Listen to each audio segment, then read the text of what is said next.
เพิ่นเพิ่นถามยังไงไอ้ที่ตอนที่เขากำลังตอนเข้าไปตรวจเพิ่นถามยังไงเพิ่นก็ถามแล้วเพิ่นว่าเอ้าอันอยู่แพทย์อยู่ประเทศลาวแล้วเป็นยังไงค่ะว่าถึงมาเมืองไทย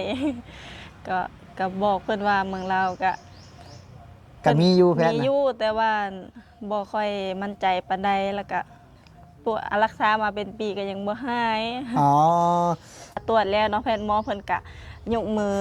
ไหว้ขอบคุณ อ๋อ ขอบ คือ คุณคนไข้ อ๋อคือบ้านเฮานี่มันบ่ค่อยมีเนาะ แม่นมีแต่คนไข้นี่แหละไหว้ขอบคุณแพทย์หมอน่ะ อ๋อ อยู่ แต่ ที่ประเทศไทยพัด เออ แพ อยู่ ท ประ ย์หมอนะ แพทย์หมอนี่ครับกันแพทย์หมอนี่ไหว้เฮา แม่น คืออยู่บ้านเฮานี่ต้องไหว้คุณหมอเด้ แม่ แม่น น บ่ เฮานี่ เข้า ต้ ไป อง นะ ไหว้แพทย์หมอ อ๋อ อยู่เมืองไทยเพิ่นไหว้คนไข้โอ้ แล้วเนี่ยจักมื้อแล้วระยะเวลาผ่านมาเนี่ย ได้อาทิตย์หนึ่งแล้ว แล้วได้ อาทิตย์หนึ่ง ได้อาทิตย์หนึงเนี่ยดีขึ้นบ่น้องล่ะ โอ้ดีขึ้นหลายเลย ดีขึ้นแล้วแบบว่าเมื่อก่อนนี่สิเจ็บลุกกะโอ้ยนั่งกะโอ้ยพอได้กินยาไปประมาณ 4-5 มื้อก็รู้ฮู้เลยมันเซาเจ็บเซาปวดลุกก็สบายนั่งก็สบาย อืม ดีขึ้นประมาณ 95%เลยภายใน1อาทิตย์ หนึ่งอาทิตย์เนี่ยดีขึ้น 95% แม่นมหัศ เอา จร แล้ ร ว ย์ แล้วหลังจากที่ตอนที่อยู่ลาวมาปีหนึงเลยรักษาเต็มๆปีหนึงเลย แม่นปีหนึงเลยพี่ แต่ น้อง แต่ก็ยังบ่หาย บ่หายแห่ง เพราะ เจ็บหนักหน้าเจ็บ คือ กะ คือ เก่า แฮงไปโรงพยาบาลก็กินยาอะไรก็แห้งเจ็บ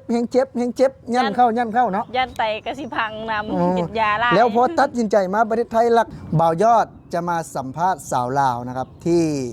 รักษาในโรงพยาบาลลาวนะครับ1 ปีนะครับแต่ไม่หาย แต่พอเธอมารักษาในโรงพยาบาลไทยนะครับ กินยาได้แค่ 1 อาทิตย์นะครับ ก็ถือว่าแทบว่าดีขึ้นทันตาเห็นนะครับ สวัสดีครับสวัส สวัสดีค่ะ สวัสดีครับ สวัสดีค่ะ FC บ่าวยอด คือมาวันนี้นี่คือมาไอ้อันนั่นบ่มารักษาบ่หรือว่ามางอนนี้นะ มาประเทศไทยครั้งนี้บ่ แมนมารักษาบ่หรือว่ามาทำงาน มารักษาตัวหรือว่ามาหาหมอนั่นแหละ คือมาหาหมอ แม่น อืม อยากมาทำงานอยู่แต่ว่าภาระและหน้าที่ทางบ้านมันหลายนะ อืม ไม่มีคนอยู่กับ แล้ว ยาย คิดในใดถึงอยากมารักษาในโรงพยาบาลไทย คิดอยากให้คิด อ๋อ อยากดีนี่แหละจากโรคที่เป็นอยู่อะนะและมันบ่ฮู้แน่นอนเนาะว่าเป็นโรคหยังกันแน่นะ คืออยู่บ้านนี่น้องเองนี่ก็รักษาแล้ว รักษามาเป็นปีแล้วเป็น อ๋อ เจ็บเอวเนาะแต่มันอยู่กระดูกสันหลังนี่นะ อ๋อ ตรง บัดนี้ กระดูกสันหลัง ไปตรวจอยู่ลาวเลยบ่ แม่นเป็นตัวอยู่แล้วตลอด อ๋อไปตรวจนะเพิ่นว่าเพิ่นเป็นหยังเป็นหยังเพิ่นว่า เพิ่นว่าก็ว่าเป็นกระเพาะแล้วก็เป็นมดลูกอะนะแล้วก็มดลูกอักเสบ บัดนี้ก็หลังจากที่ไปตรวจไปเอ็กซเรย์แล้วก็กินยาตามหมอสั่งตลอด แม่น ก็เป็นปีไปฮะ แม่นแปลว่า อ๋อ ประมาณเดือน2 เดือนยังไปเท่อนึงอะนะ อ๋อ ไป ก็ เอ็กซเรย์เบิ่งค่ะ อ๋อก็หักกินยานี่กินตลอดเนาะ แม่นกินตาม อ๋ ห อ มอเพิ่นจัดวางให้ แต่ว่าพอไปแล้วก็รู้สึกว่ามันบ่ดีขึ้นบ่หรือว่าจังได บ่ดีขึ้นกินก็คือเก้า ก็ กิน ยังเจ็บอยู่หลังนี่เนาะ แม่น อ๋อ ยังเจ็บยังปวดแห้งนักหน้านะ อืม นอนก็โอยลุกก็ เพิ่น โอย เพิ่นเว้าค่ะเป็นกระเพาะกับมัน ลำไส้ เป็นกระเพาะลำไส้ครับ กับ หยัง มดลูกอักเสบ อ๋อก็เลยเพิ่นก็เอายาตามที่เพิ่นบอกให้เขากิน แม่น อ๋อแล้วก็อยู่1 ปีแล้วก็ยังบ่หาย แม่น ก็เลยว่า แต่เจ็บคือเก้า ก็เลยว่าตัดสินใจเนี่ยเข้ามาประเทศไทยบัดนี้ แม่นตัดสินใจเข้ามาประเทศไทยเอ้าจังได้ก็เอาแล้วอะชี แล้วถือเงินมาหลายบ่ตอนนั้น โอ้กับเพ้อไว้ลายอยู่เด้บางเธอเงินเจ้าของก็บ่มีลายดอกแต่ก็ย่านมันบ่พอนะแบบว่า บางคนก็ว่าแบบว่าญาติพี่น้องเข้ามารักษาอยู่เมืองไทยก็ว่าแพงประมาณเป็นหมื่นเป็น5-6 พันนะแบบว่าเฮาก็เป็นคนต่างชาติแน่ อ๋อ ก็หยิบยืมนำญาติพี่น้องมาเป็น ก็ หมื่ ยื น ม ผู้ ยื ใด มเงินมา10,000นึง แม่น อ๋อ มาเพื่อรักษาตัวโดยเฉพาะเลย แล้วหลังจากที่มาแล้วก็เดินทางจากไอ้อยู่ไสก็สวรรณเขต สวรรณเขต แล้วสวรรณเขตข้ามมามุกดาหารบ่ แม่น มุกดาหารเดินจากมุกดาหารมา พลังเก่าเลย มากรุงเทพเลย แม่น อ๋อ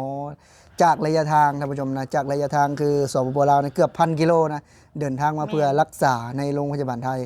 แล้วพอมาฮอดกรุงเทพเนี่ยมีคนพาไปบ่บัดนี้ แม่นพอดีมีอันพี่อัน ผู้ใหญ่ใจดี ใจดีทาง พังไทยนี่แหละ เพิ่นพาไป เพิ่นพาไปเพิ่นก็แบบเมตตาสงสารนั่นแหละเนาะเฮ็ดเห็นเฮ็ดงานหนักแล้วก็เป็นโรคที่ว่าค่อนข้างที่เสี่ยงแน่เนาะอยู่กระดูกสันหลังอะนะเพิ่นก็พาแนะนำ ไปเนาะ แนะนำไป หลัง โรงพ จาก ยาบาล หลังจากที่เข้าไปวันนี้เนาะหลังจากที่เข้าไปแล้วไอ้เพิ่นถามยังไงไอ้ที่ตอนที่เขากำลังตอนเข้าไปตรวจเพิ่นถามยังไง เพิ่นก็ถามแล้วเพิ่นว่าเอ้าอันอยู่แพทย์อยู่ประเทศลาวแล้วเป็นยังไงเขาว่าถึงมาเมืองไทย ก็บอกเพิ่นว่าเมืองลาวก็ ก็มีอยู่แพท มี ย์ อ นะ ยู่แต่ว่าบ่ค่อยมั่นใจปานใดแล้วก็ปวดรักษามาเป็นปีก็ยังบ่หาย อ๋อแล้วหลังจากที่เพิ่นสอบถามแล้วก็ได้มีการตรวจเลยหลังจากการตรวจในระหว่างฝั่งลาวกับฝั่งไทยนี่คือกันบ่ บ่คือแตกต่างกันหลายเลยตั้งแต่การบริการการเว้าการจา ไอ้การตรวจนี่ แตกต่าง อยากถามตัวการตรวจกันไอ้การตรวจนี่แบบใดตรวจนี่นอนบ่คือบ้านเฮาต้องนอนเด้ แม่นบ้านเฮานี่การตรวจนี่แตกต่างกันเนาะอยู่เมืองไทยเห็นครั้งแรกก็ตกใจอยู่บ้านเฮาเพิ่นต้องนอนถ้าว่าสิตรวจแถวท้องบ่แถวกระเพาะก็ต้องนอนง่ายอะนะแล้วก็ ถ้าตรวจหลังนี่ก็นอนคว่ำนอนมอบลง นอนคว่ำหน้าลงเนาะ อ๋อ แต่อยู่เมืองไทยนะเพิ่นประเทศแบบนั้นเด้เพิ่นให้เฮายืน อ๋อยืน แบบ แบบนี้เลย ยืนนั่น แล้วละกลางแขนออกไว้ กางแขนออกคือหุ่นไรกาเพิ่นบอกหัน อ๋อเออ และให้เอามือเดมาทางหน้าแบบนี้ เออ แล้วก็กั้นหายใจเวลาที่เพิ่นสิกดเอ็กซเรย์ อ๋อ แบบว่ายืนเอาลังนี่แนบใส่ หลังจากที่ ครื่องอ็กซรย์ เข้าไปนะครับอยู่โดนบ่บัดนี้แบบว่าตรวจฮะตรวจโดนบ่เพิ่นตรวจน่ะ บ่แป๊บเดียวหนึง อืม ประมาณ10นาทีประมาณนี้ 10 นาทีแล้ว 19นาที หลังจากตรวจแล้วไอ้ผลตรวจออกเลยบ่หรือว่าต้องรอหลายวัน ตุกผลตรวจออกเลยบ่ได้รอ อ๋อออกแล้วตรวจแล้วก็ออกเลย แม่น อ๋อ และก็สาวผู้ไทยก็ประทับใจอันอย่างหนึ่งเนาะหลังจากที่ว่าตรวจแล้วเนาะแพทย์หมอเพิ่นก็ยกมือไหว้ขอบคุณ อ๋อ ขอบ คือ คุณคนไข้ อ๋อคือบ้านเฮานี่มันบ่ค่อยมีเนาะ แม่นมีแต่คนไข้นี่แหละไหว้ขอบคุณแพทย์หมอน่ะ อ๋อ อยู่ที่ แต่ ประเทศไทยพัด เออ แพ อยู่ ท บ้าน ย์หมอ แพทย์หมอนี่กลับกันแพทย์หมอนี่ไหว้เฮา แม่น คืออยู่บ้านเฮานี่ต้องไหว้คุณหมอเด้ แม่ แม่น น บ่ เฮานี่ เอาไป ต้อง นะ ไหว้แพทย์หมอ อ๋อ อยู่เมืองไทยเพิ่นไหว้คนไข้โอ้ อืม ประทับใจ คือว่า ที่สุด ม่วนเว้าหยังเพิ่นก็ แม่น แบบว่าบริการดีเลยนะถ้าเต็ม10นี่ให้เท่าใด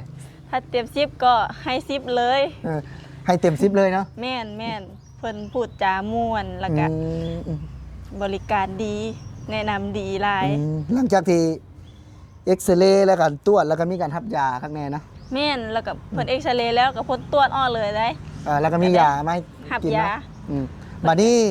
หลังจากที่ได้รับยาแล้วเนี่ยงบประมาณเลยว่าค่าใช้จ่ายนี่หลายบ่ บ่หลายปานใด เท่าใดจากบาทค่าใช้จ่าย อ่า1,600 กว่าบาท อ๋อหลังจากที่เขาตั้งใจมานี่5,000เนาะเขาคิดมาเนาะ แม่น ประมาณ คิดว่ 4-5,000 ประมาณหมื่นนี่แหละ อ๋อถึงเงินมา10,000แต่ว่า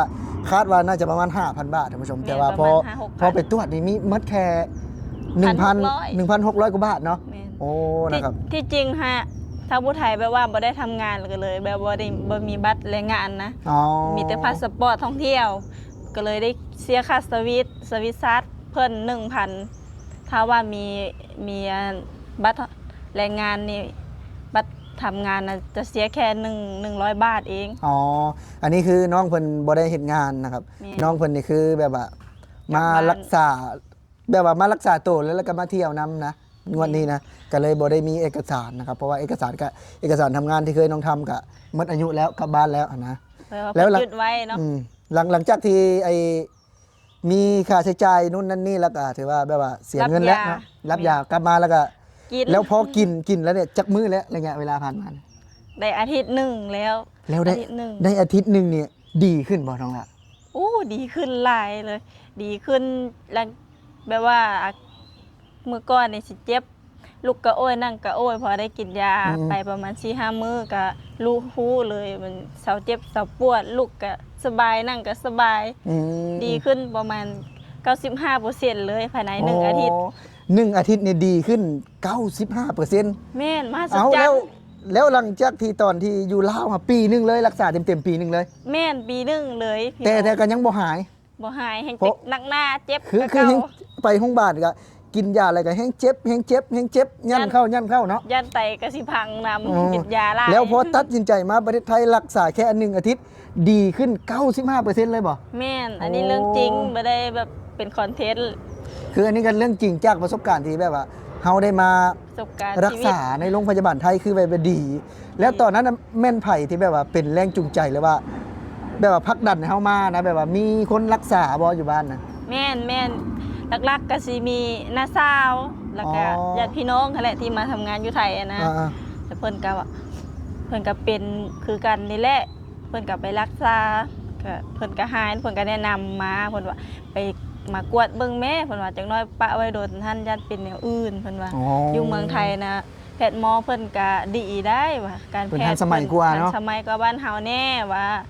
แล้วก็ตัดสินใจมาบ่มีเงินก็หยิบยืมนำญาติพี่น้องอยากดี คือจนตัดสินใจว่ายืมเงินเนี่ยเพื่อมารักษาเนาะ แม่นเพื่อมารักษาตัวเลย เพราะว่าคือว่าแหละอยู่ทางบ้านนะครับ ก็รักษามา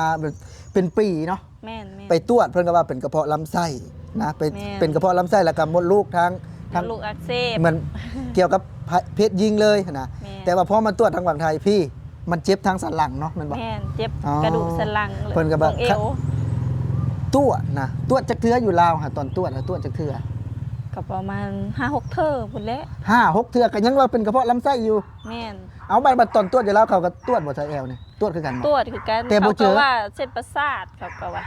เกี่ยวกับแบบประสาทอันแบบเฮากลมๆเงยๆนะ บัดนี้เขาเอายาให้กินก็บ่ดีขึ้นเนาะ บ่ อ๋อ ดี ก็คือมาดีในประเทศไทย1 อาทิตย์นี้ พอมาตรวจอยู่ประเทศไทยเพิ่นว่าเป็นกระดูกอักเสบหรือหลังแต่แม่นความเพิ่นเด้เลย ก็กินก็ดีขึ้นเนาะ ดี อ๋อนี่แหละครับ แม่น คือ ดีใจ คนลาว หลาย เนาะก็ดีใจนะ ดีใจที่ได้มีโอกาสมารักษาในโรงพยาบาลไทย คือเอาคลิปนี้ก็อยากขอบคุณอย่างบอกกับเกี่ยวกับโรงพยาบาลไทยนี่ คลิปนี้ก็อยากขอบคุณโรงพยาบาลไทยแล้วก็ประเทศไทยเนาะที่ให้โอกาสชาวลาวคนหนึ่งเนาะได้เข้ามารักษาตัวเนาะถึงว่าจะเป็นต่างชาติแต่เพิ่นก็ยังรักษาให้กับเพิ่นก็บริการดีพร้อมเนาะขอบคุณหลายๆเด้อขอบคุณประเทศไทยขอบคุณคนไทยแพทย์หมอไทยที่ซอยให้สาวผู้ไทยดีจากอาการที่เจ็บปวด ลูกก็โอยนั่งก็โอยได้มาเป็นคนที่แข็งแรงปกติ ก็ถือ ขอบคุณมากๆ ก็ถือ เนะ ว่าดีขึ้นเนาะดีขึ้น แม่น เอาหลังจากนี้คือสิรับยาต่อไปบ่หรือว่าสิกลับบ้านอีกมื้อใดถึงสิกลับบ้านล่ะ ว่าประมาณวันที่10ปลายที่34ประมาณนี้ บ้านนี้บ่ได้ไปรับยาเพิ่มบ่ ไปหับแล้วเมื่อวานนี้ไป อ๋อ หับมาทุงใหญ่ๆเลย อ๋อก็คือได้กุ้มได้กินเป็นเดือนเลย แม่น อ๋อ ไปหับเมื่อวานนี่กะคิดว่าสิเสียหลายได้ ก็เสียจากบ้านประมาณนี้ ก็เสียแค่เพราะว่าเฮามีพาสปอร์ตเด็กก็เสียค่าสวิตช์ซาร์ท1,100แล้วก็ยาก็400 บาทเอง อ๋อ ค่ายานะ ก็คือรวมตัวก้อนบ่หรือว่าแยกต่างหากตัวนี้ ตัวนี้จังหากถ้าว่าเฮามีแต่พาสปอร์ตน่ะสิไปแต่ละครั้งน่ะสิเสียค่าสวิตช์ซาร์ทเพิ่น1,000 อ๋อก็รวมเป็นประมาณ 3,000 กว่าบาทเนาะถ้ารวม2เทื่อแม่นเนาะ แม่น3,000 กว่า ประมาณ 3,000 กว่าบาทก็ถือว่าแบบดีขึ้นหลังจากที่มาอยู่ประเทศไทยแค่อาทิตย์เดียวเนาะ แม่นยาเพิ่นก็ให้หลาย ถือว่ากินคุ้มเลยเนาะ ๆแม่น เอานะครับคลิปนี้ก็ถือว่าแนวทางนะครับของสาวลาวนะครับ แม่น คือมารักษาในโรงพยาบาลไทยประทับใจมากๆครับที่คนไทยนะโบเคยมองเลยว่าคนลาวนี่สิเป็นคนต่างชาติ หรือว่าโบเป็นคนไทยนะคนกันยังรักษาให้แน่นอนแหละ การมารักษาในโรงพยาบาลไทยนี่ก็มีค่าใช้จ่ายนะครับแต่ถ้าเปรียบเทียบนะก็คือรักษาที่ลาว1 ปีไม่หาย แต่ว่ามารักษาในประเทศไทยเนี่ยแค่1 อาทิตย์เนี่ยดีขึ้นเนี่ยก็ถือว่าคุ้มค่านะกับการเสียเงินไปเนี่ย แม่นถึงจะเสียแพ 3,000 ง บาท ก็ เนาะ3,000 บาท ถึงจะเสียแพง นี่ถือ ก็ ว่า ยอม นะ ยอมทุ่ม ก็โอเคนะครับนะสำหรับคลิปนี้นะเราสองคนก็ขอทุกคนนะครับลาไปก่อนครับ สวัสดีค ส รั วัสดี บ ค่ะ